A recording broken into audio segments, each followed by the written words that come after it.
Hey, how's everybody doing? This is DJ Superjam from DJ League, and we have a special guest today on DJ League Talks. This is Ruby Shabazz. And Hey, how you doing, Ruby? How you doing today? I'm doing great. Thanks for having me. All right, thanks for joining us here. And yeah, congratulations on your new music. We love the first single that you had coming out and everything. The DJ had like 92% approval rate of that one. Wow. Yes, thank Yeah, you. it's good stuff. I mean, I put it on a radio show right away. That's a good thing with DJ League is that we take the songs, the DJs, they download them, they put them in their mix shows, and the radio shows go to 11 different radios worldwide. So that puts you all over the place. And Yes.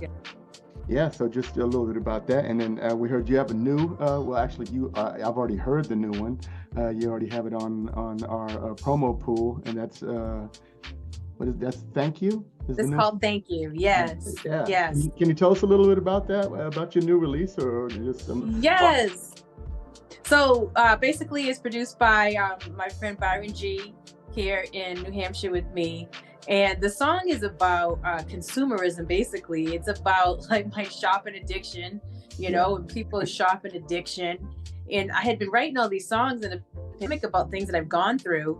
And a lot of it has been about being reflective and loss and being somber. And then I was like, I still need something about myself, like being real with myself, my own vices. So I wrote this song about consumerism and the things that I go through, how you try to fill voids, unfortunately. And then, well, it's because in the pandemic, I lost my dad. So I went through all these things. Sorry. And thank you. So I went through all these things and, was trying to find my way, doing therapy and things like that. And I said, I have to write a song about myself and be real with myself and do something and state like what my dad would tell me and be in memory of what he would tell me, like he would always say, are you praying? Are you meditating? And he would say also, the state of your house like reflects the state of your mind, like, pretty much. So that's what the song is about. And then it's like learning to be grateful and just learning to say thank you. Like you have enough, you already have everything that you need. And I do, so yeah, I'm very grateful that, I was able to write that song.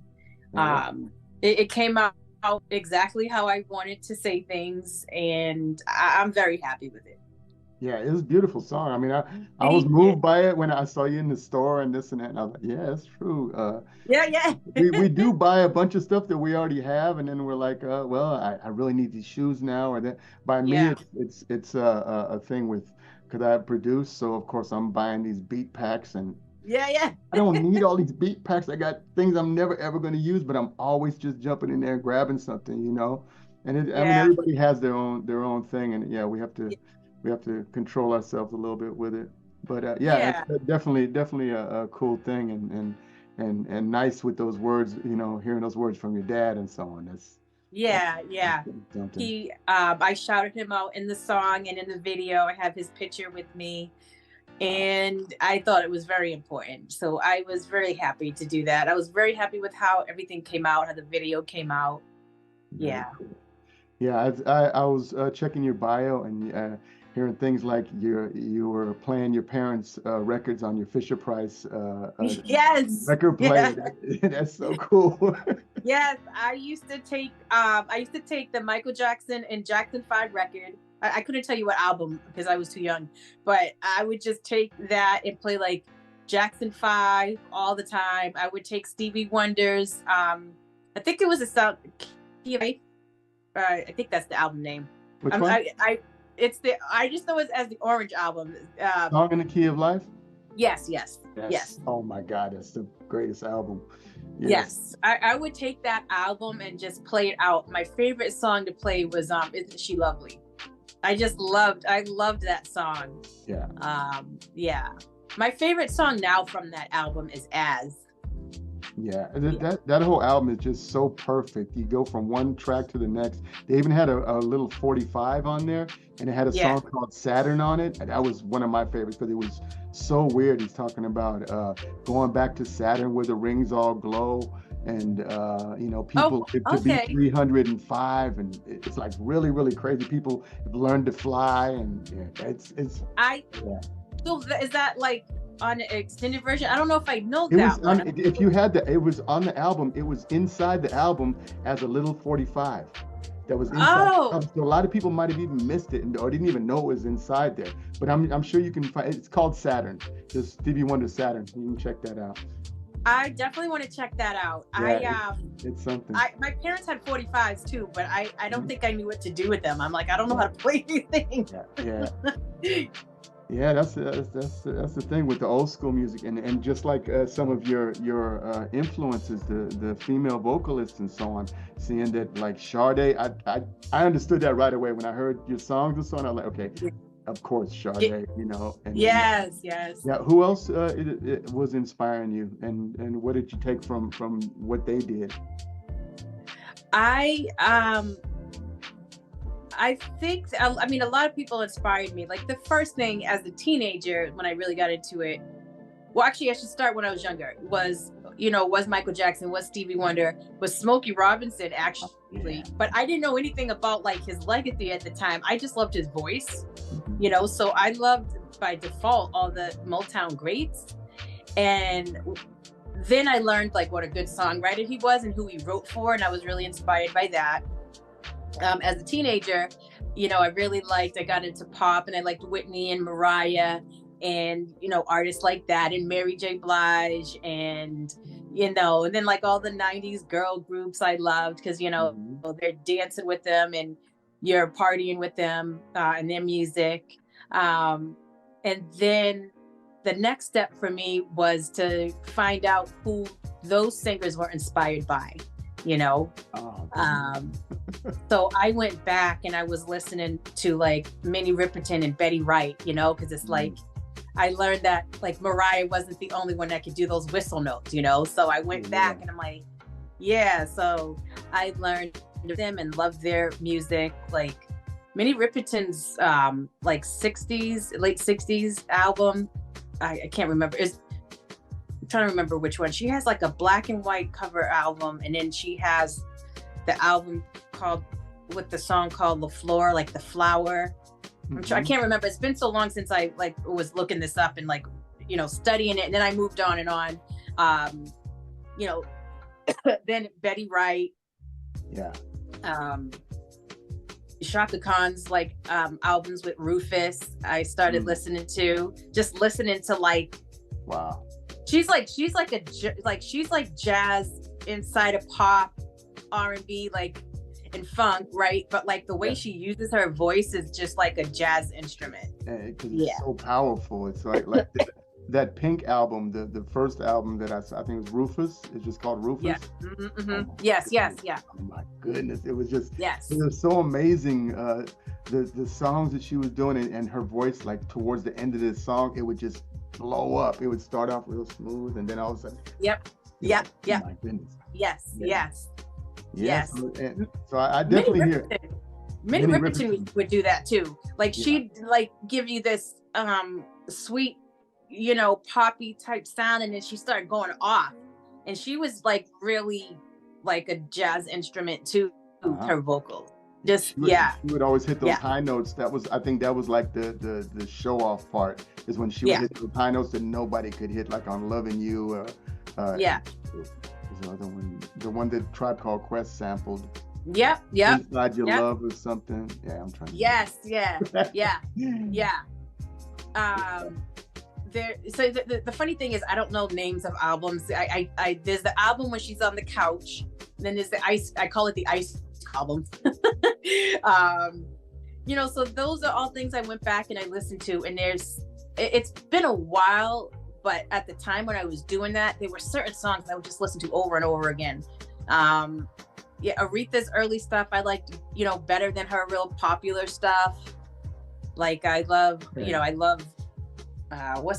Rocksteady, and I love keep forgetting the name of the song. I just heard it on the radio the other day too. I can't think of it right now. Shoot, I wish I could think of it.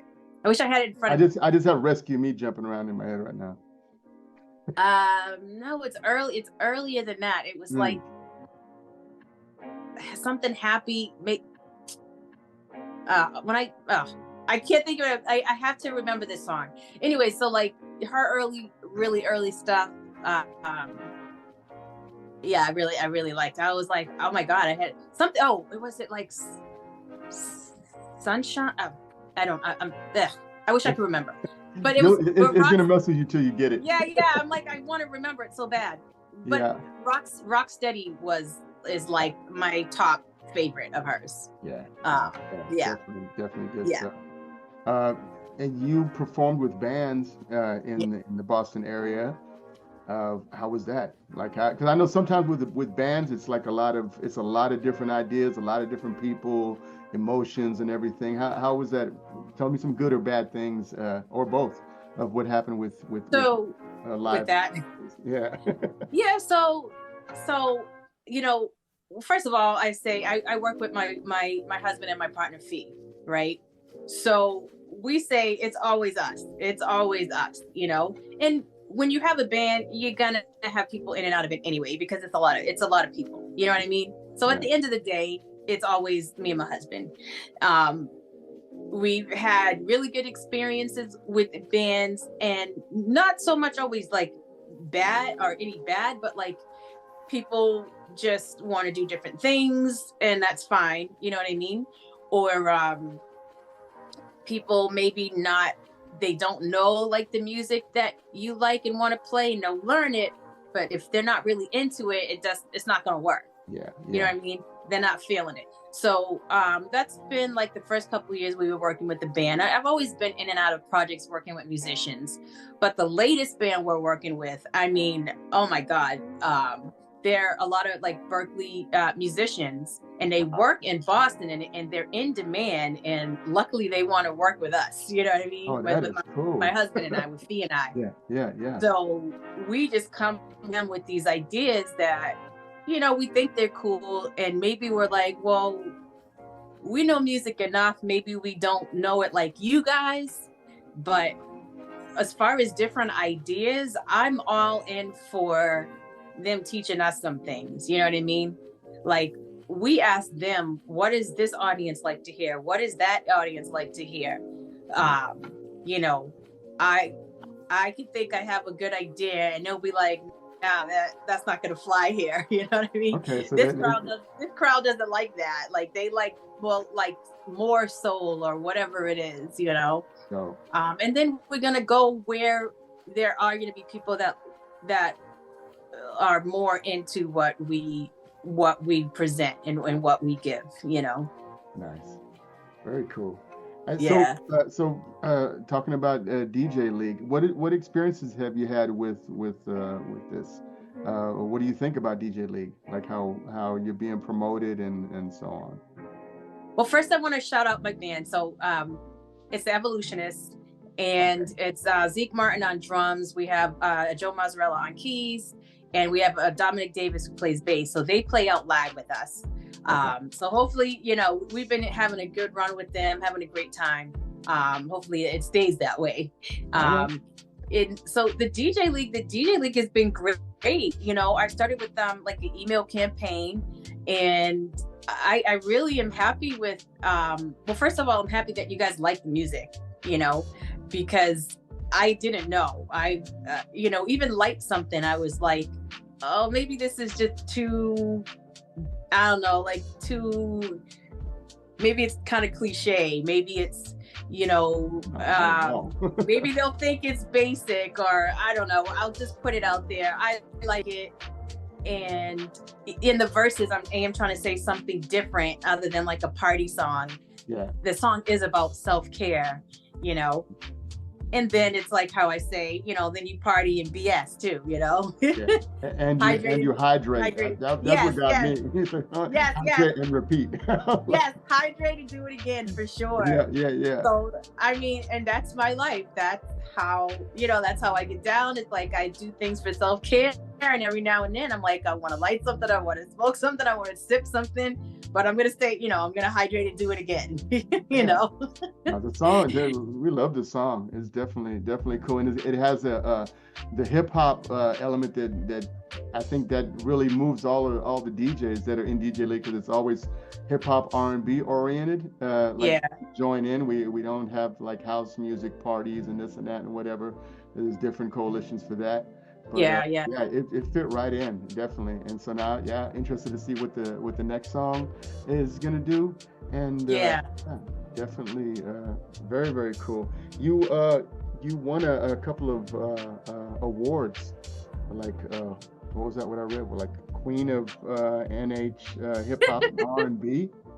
I was titled that. I was like, okay, that's cool.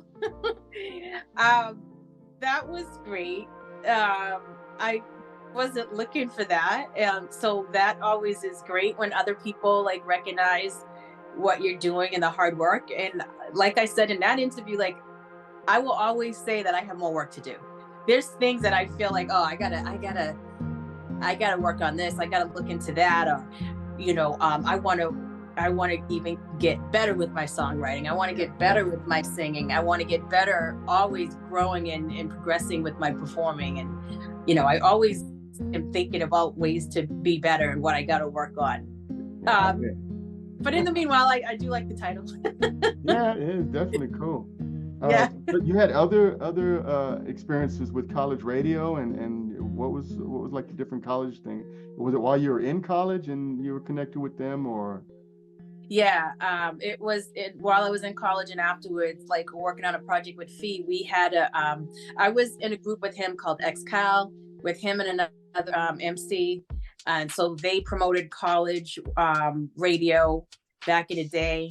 And then with Fee and I, we had our own project called One Love. And we had an album out, and we would perform with musicians again in and around Boston for different events and fundraisers and stuff like that for kids or for competitions, or we volunteer like our time and our services for like youth competitions, things like that. Cool.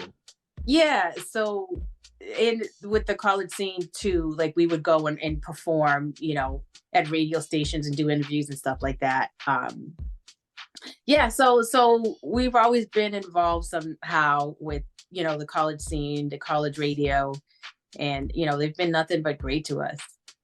Yeah, wow. So I did read that you're also doing something with one of the greats from your area, Ed OG, and also yes. What's going on with that? Oh my God. So I can't believe this hookup, right? Because like Fee did a song with him called Without Me, and that has done really well on streaming platforms and with promo, and it's gotten really good reception. And then actually on that song I kind of like snuck my way in on the background. Oh, cool. I was like, I want to do something on this song. So then Edo was like, yo, I want to do a R&B project. Would you be down to do an R&B project? I was like, yes. Yes. That's big. So he's producing the beats, or he's making the beats, and actually a female producer from France is also working with us. Mm-hmm. And her name is Samarican. Shout out to her. She's phenomenal. The beats coming from her as well, like what I wrote to them, I'm so happy with. It's very reminiscent of 90s R&B. It's going to give you like Mary J vibes, Mary J Blige vibes. I call it. More of that. Yes. More of that. Yes. So, the beats between Ed OG and Samarican. And I cannot wait till everyone hears that. So I can't wait to hear that. I can't wait till everyone hears that. That should be out this summer. I'm actually going in next month to finish in the studio with the last song. But I think I may put out a single from that before the whole album is done, just because the way things take time. I don't want to hold it off, you know. I want it to be in time for the summer, because it's going to be a nice hip hop and R&B this summer vibe. So you're gonna have it out this summer already. All right. Yeah. I mean, right now everything's a little bit different from how it used to be with releasing a full album right away. You have to you got to feed people a little bit at a time through Spotify and stuff like this. Say release one, I want to release another one, and then wait until you drop that album on them. You know. So yeah, I'm learning about that also the same way. It's really it's a process, and I mean, we've both been in the business for a while. Yeah, I've been in business for a long while, but I'm just, from some of the things that you told me, it's like you didn't just start this up, you know. No, I mean, I've been doing it on and off, and now this is like a really good run for me, you know. And it's like I found my sound, I found my people, and it's just been really good. Yeah. Yeah. So what do you have planned like in the future? What would you like to do, or where would you like to go and perform? Because I know you perform in New England, but where are places that you want to go? Or well, so what I have coming up, so I will start with like the first two singles that you guys have heard. It's part of it's a 5-song EP with my friend Byron G. And the EP is going to be called Abundance. So I'm going to put merch out for that in a CD, and it'll be on streaming platforms also. But I think that this last single, Thank You, will be the last one before I release the whole thing. And then the next project is the one with Edo G and his partner, a female producer, Samarican from France. I'm not sure what I'm going to name that album yet. I know what all the songs are called. I don't know. I had ideas about what I was going to name the album, and now I'm not sure. So I'll see where it takes me. Okay. As far as performing, I would love to perform some like bigger festivals in Boston. Like we've done festivals here in Northern Mass, in the area where we are. Some great local festivals, and I would like to do some great local festivals in Boston, maybe next summer. This summer we're still doing some festivals in our area, and I would love to go overseas, you know. I would love to go overseas. So you said you're are you in Germany, you were saying? Yeah, I'm in Germany. Yeah. And what I hear is that the R&B scene there is like really, really good, really, the response is very good. Yeah, it's different cities. I mean, the whole hip hop R&B scene, I mean, it's been going on for a while over here in Germany, even to where they have their German rapping and singing and different things, and already from the 90s, like everybody came over here. They went to Berlin, Frankfurt, all these different cities. Oh, yeah. And then we also, the thing is there were a lot, there's still a lot of military bases, but there were a lot of American military bases. And so that influence, the American influence of hip hop, R&B and everything was here, and it still is here. And so they understand it and everything. Plus you still have a bunch of Americans here. So like when we go to concerts, there's a lot of Americans there, and they're not only from one area in the States. They're from all over the States. So now you have people from the West Coast, East Coast, Midwest, whatever, all partying together, with the Europeans, and I love to hear that. Like in Germany, but in every country you have it like that, all the different countries around here, Italy, Spain, whatever, there's this scene is everywhere.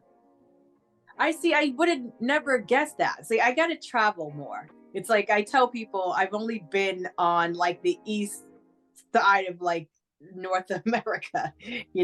I want to get out west, and I would love to see like the California area and like the festivals out that way. I would love to go to Paris with the producer that I'm working with for my next EP.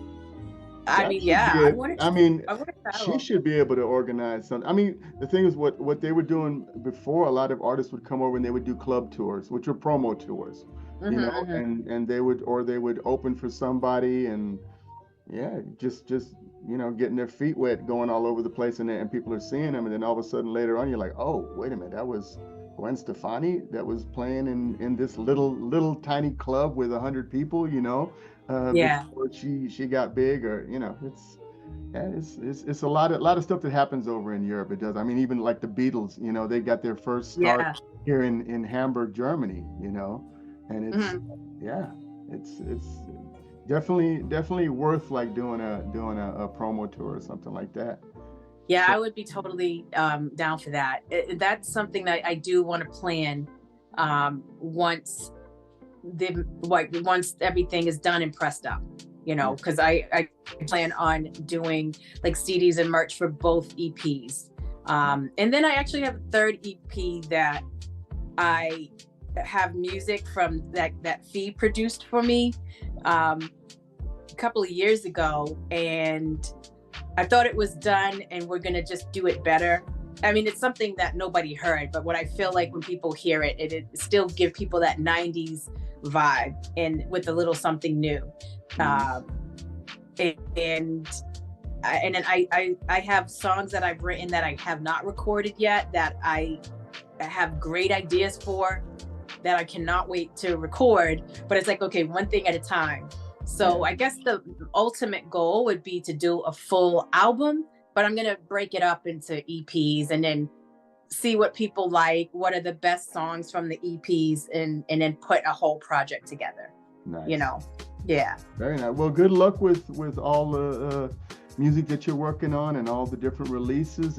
I'm excited, and I know whole DJ League is excited to hear what's coming next. And Oh, yeah, great. hopefully we get to see you at some point. And yeah, just if there's anything else that anybody you want to shout out or anything, because the good thing about these interviews is that it's good promo for all of us. You know, now you're going to be live here. I'm going to put a little bit of your music in the background and everything, so Oh, anybody thank that checks you. this out is gonna hear a little bit more of what you're doing and so on. So yeah, just shout out anybody you want, or whatever else you want to say before we wrap it up. All right. Well, I want to shout out you. Thanks for having me. Thank you to the DJ League for all your support. I really appreciate it. I really appreciate the response. Shout out to Byron G, my friend and producer. Shout out to Edo G. Shout out to Second. Shout out to Be the Evolutionist, for his support and his guidance on all of this. I really appreciate it. And yeah, thank you guys again. Shout out to my band, The Evolutionists, or the band I work with, I should say. Those guys have been great, like mentors, and they're very good with their guidance as well. So, thank you to everybody that is rocking with us and rocking with myself and Fee and everything that we're trying to do. We're just having a good time. All right, and we are rocking with you too. So yeah, this has been the interview on DJ League Talks with Ruby Shabazz. I'm DJ Superjam, and thank you all for tuning in. I say one more thing. Make sure to check out Spotify for my new single, Thank You. And the video is on YouTube. It's Right. Ruby Shabazz, and it's called Thank You. Ruby Shabazz, thank you. We got it. All right. Thank you, Ruby. All right. Thank you. All right.